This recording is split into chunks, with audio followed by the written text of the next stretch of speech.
Hello everyone, it's that college football guy here with another video. Well.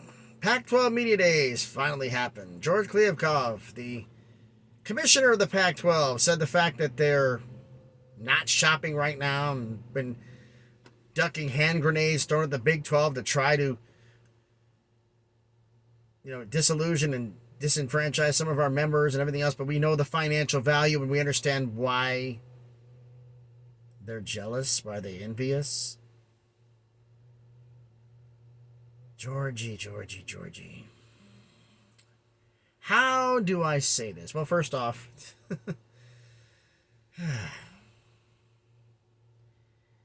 deep breath. I promised myself I wouldn't get angry about this because the delusion is real here, folks. Now, I lived in Vegas for 40 years. 40 years. From the winter of 1978 until the summer of 2019. Almost 41. Watched that town, the Las Vegas Valley, which had North Las Vegas, and Henderson in it, with a combined 175,000 people in 1978 to almost 4 million now, I believe. And the bowl hasn't gotten any bigger. The geography has stayed the same because it's in a bowl. It's surrounded by mountains. So there's nowhere to go but up and get closer together. That whole time, the Pac-12 didn't have any grip there. And plenty of times I've gone to Southern California, the Pac-12, unless the teams were winning, nobody cared. Unless you were within 50 miles of the campus. Nobody really cared. But now the Pac-12 turned their nose up, as we know, repeatedly. Colorado is still to this day turning their nose up at the Big 12, calling them a JUCO league. Everybody else has done all this other stuff, turning their nose up at them. And then there's people saying that the fact that the Mountain West is going to have members poached to the Pac-12. If they have turned their nose up at the Big 12, what do you think they're going to do to members of the Mountain West? They're even worse than members of the Big 12. And I lived in Vegas. UNLV is a Mountain West member. It has a great market. But the team has sucked for 25 years. Let's be honest here. They are one of the top 3 worst football programs, win-loss record, the last 25 years. There's no disputing that. Now, the point at hand.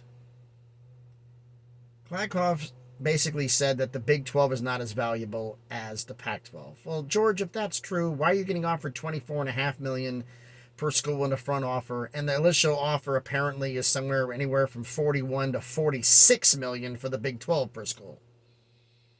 If they're so invaluable, why you're nearly getting half the pay? Because you are delusional. You are an academic conference that believes academics are more important than athletics, and look what that's gotten you. But you understand the fact that your dream is going to come true, in a sense?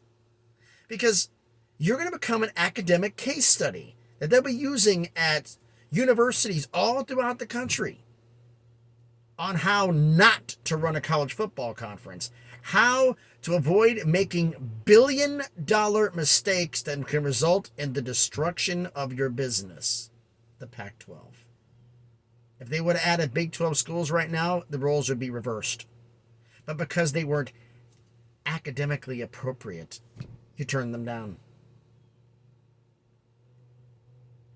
Karma came around and visited you guys really big. Now, what does this mean for the Pac-12? Do you think the Pac-12 is going to expand? I still think if they get a decent enough TV deal, they'll stay together. But August 1st, Big 12 Commissioner takes over. This guy is a go-getter. This guy does not have any fear. But actually, he's talked a great game so far. Problem is, can he actually back it up? And starting August 1st, he's actually on the clock. Talking about is doing one thing. Actually following it up is something else. So we're going to see August 1st, August 4th, when the TV contract gets opened up for other bidders. The problem is for the Pac-12, who's going to bid? CBS is going to be going after the Big 12 because they're far more attractive than the Pac-12. Are they going to get the Pac-12 and the Big 12 and maybe try to force a merger between the two? This is no truth at all. This is me.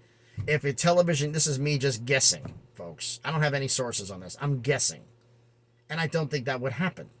I don't think CBS is going to touch the Pac-12. I don't think anybody's going to touch the Pac-12. I think it's going to be the 24.5 million. They might sweet talk them up to maybe 30. And then it's going to be either take it or leave it. Because the After Dark content only works for sports networks. ESPN and Fox. If Fox is out, that leaves ESPN. CBS is not going to do it late Saturday night. They've got their own programming. NBC, the same thing. They need midday programming, which is why the Big 12 is lucrative. Which is why the Big 12 may be having CBS and NBC fighting over them. And then comes the Notre Dame argument, which I brought up yesterday. Notre Dame is the linchpin of all this. As I said before, the strategic additions.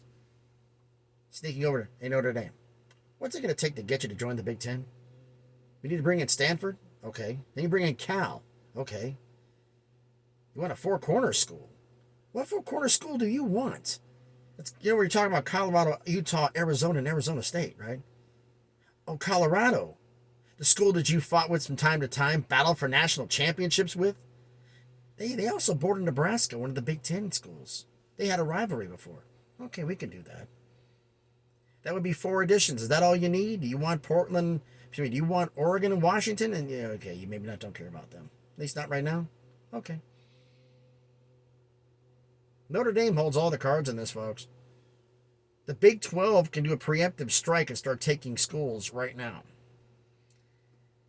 Notre Dame doesn't get their $75 million from NBC. They will be talking to the Big 10 about what they can get. And then all bets are off. And then it will be strategically adding which teams. I think they're only going to add I think that the Big Ten's only going to add 3 schools from the Pac-12 plus Notre Dame if they get them. That's it. Why? Because they don't want to be a 30-team conference. As big as they want to get is 24.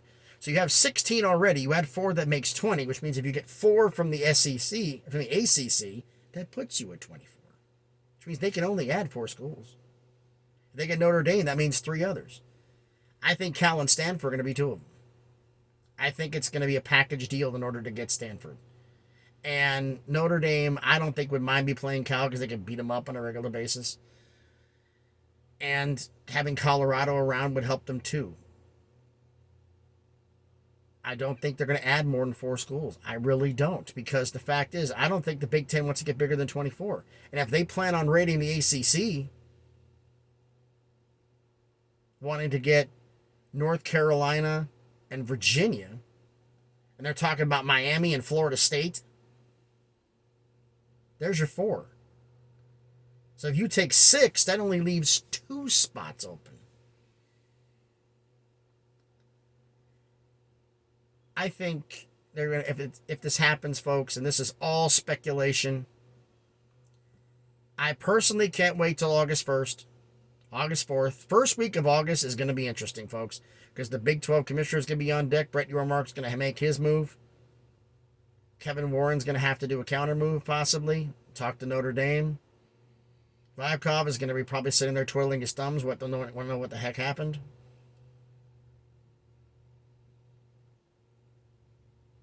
I honestly don't think that when the Big 12 and Big 10 get done poaching the Pac-12, I don't think there's going to be just 2 schools left. I think there's going to be more.